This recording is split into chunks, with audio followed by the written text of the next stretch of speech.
हाँ जी, ओके, हाँ।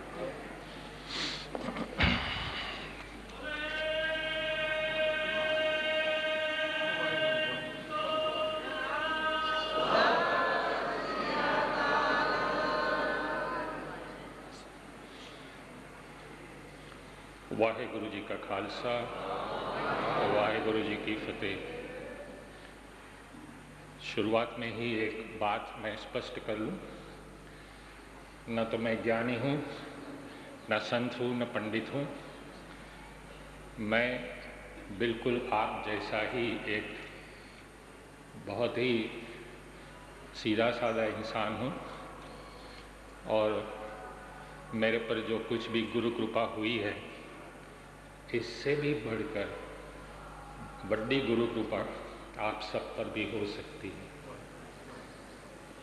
इसलिए मैं आपसे अर्ज करूं कि मेरी ये जो आप बीती की दास्तान है, जिसको मैं कहानी नहीं कहता, क्योंकि कहानी तो काफ़ी इमेजिनरी भी होती है, और ये तो बिल्कुल आप बीती है, सच्ची दास्तान है, जिसके बारे में करीबन 2 साल से अखबारों में, टीवी में बहुत जिक्र होता रहा है।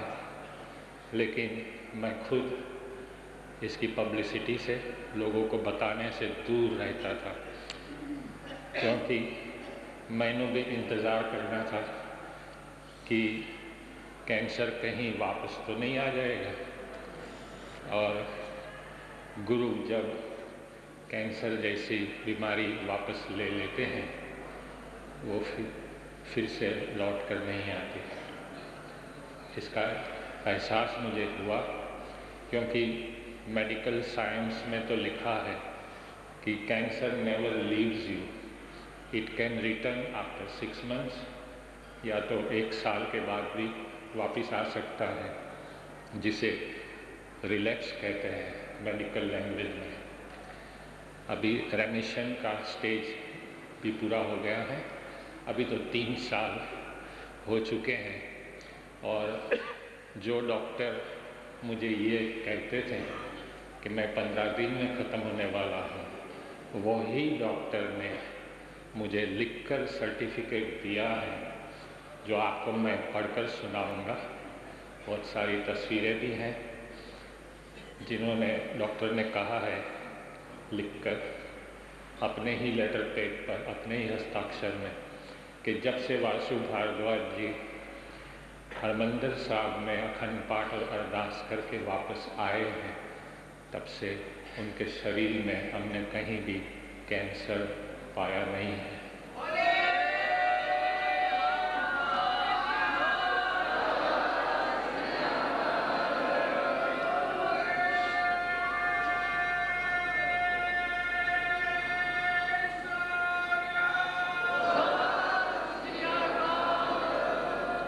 वही डॉक्टर खुद गुरुबानी पढ़ रहे हैं और अपने पेशेंटों को भी यही सलाह देते हैं। मैं तो एक सामान्य डॉक्टर हूँ, श्री गुरु ग्रंथ साहिब जी सबसे बड़े डॉक्टर हैं। मैं तो दवाई लिख के आपको कहूँगा कि ये दवाई लो, लेकिन फिर भी ठीक ना हो तो तुसी हरमंदिर साहब जा करके या किसी गुरुद्वारा में जा करके बड़े प्यार से, बड़े आदर नाल अगर तुसी अखंड पाठ करोगे, अरदास करोगे, तो गुरु आपका कैंसर ठीक कर सकता है।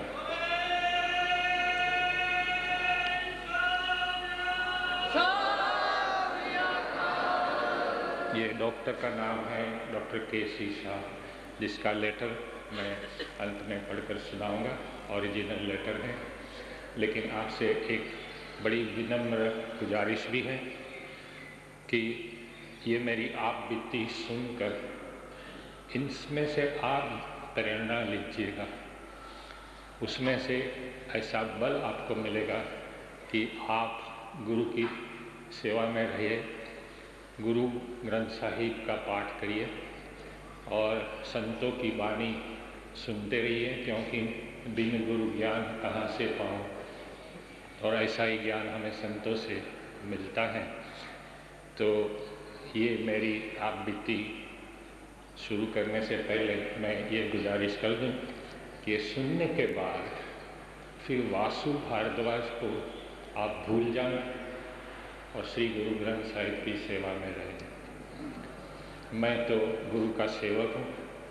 गुरुवाणी के बारे में, गुरु के बारे में जो कुछ भी मैंने जाना, समझा, पहचाना, अनुभव किया, वो केवल पंथरतन ज्ञानी संत श्री मस्कीन जी के प्रवचन सुनकर, उनकी किताबें पढ़कर, उनकी वीडियो ऑडियो कैसेट्स सुनकर मैंने ये समझा कि अरदास कैसे होती है, गुरु परमेश्वर क्या है, वो प्रकाश क्यों है, वो ज्योत क्यों चली थी, कैसे मेरे शरीर में समाई, जिसकी अभी तो तस्वीर भी है, नेगेटिव्स हैं, पॉजिटिव्स हैं।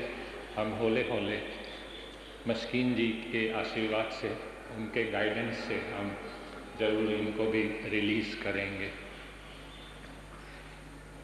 ये सुनने के बाद आप गुरुवाणी के जो लफ्ज़ हैं जिसमें कहा गया है कि संत शरण जन परे सोजन उदरनहार, संत की निंदा नानका बहुल बहुल अवतार। कहीं मेरी गलती हो जाए उच्चारण में तो मुझे माफ़ कर दो, क्योंकि मैं पंजाबी इतना चंगा बोल नहीं सकता हूँ, समझ लेता हूँ, लेकिन होले होले मैं चंगा पंजाबी बोलन सीखन जाऊँगा, अभी सीख भी रहा हूँ।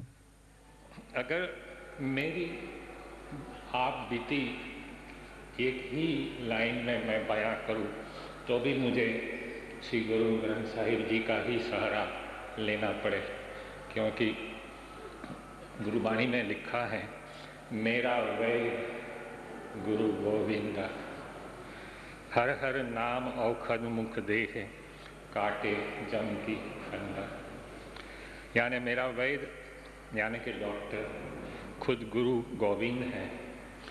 वो मुख से उच्चार के लिए मुझे हरि का नाम रूपी दवाई देता है, जो कैंसर के डॉक्टर नहीं दे सके मुझे, और ये जम की फंदा को काटता है, तंदुरुस्ती देता है। मैं ये जानकर आपको ताज्जुब होगा कि मैं साइंटिस्ट रहा हूँ, साइंस की दुनिया से मेरा वास्ता रहा है। मैंने मंगल ग्रह और चांद के बारे में किताबें लिखी हैं, यूनिवर्सिटी ने पब्लिश की हैं। तो जैसे कि हमेशा होता है, साइंटिस्ट ईश्वर को ही इनकार करते हैं, तो मैं पक्का नास्तिक था। मैंने कभी मंदिर में जा कर के घंट नहीं बजाया। हालांकि मेरी शादी जरूर गुरु ग्रंथ साहिब के पास हुई, क्योंकि मेरी धर्म पत्नी है अर्धांगिनी, वो सिंधी है, वो गुरु नानक को बहुत मानते हैं। और अभी मेरी पत्नी गवर्नमेंट मेडिकल कॉलेज में प्रोफेसर हैं, एनाटॉमी पढ़ाती है, और मुझे भी कुछ पढ़ाती रहती है गुरु के बारे में। और ये मैं नास्तिक रहा तो होता क्या है कि अंत समय नारायण सिमरे, जब मौत बहुत करीब होती है, मेडिकल साइंस ने जवाब दे दिया था कि आप करीबन 15-20 दिन के मेहमान हो और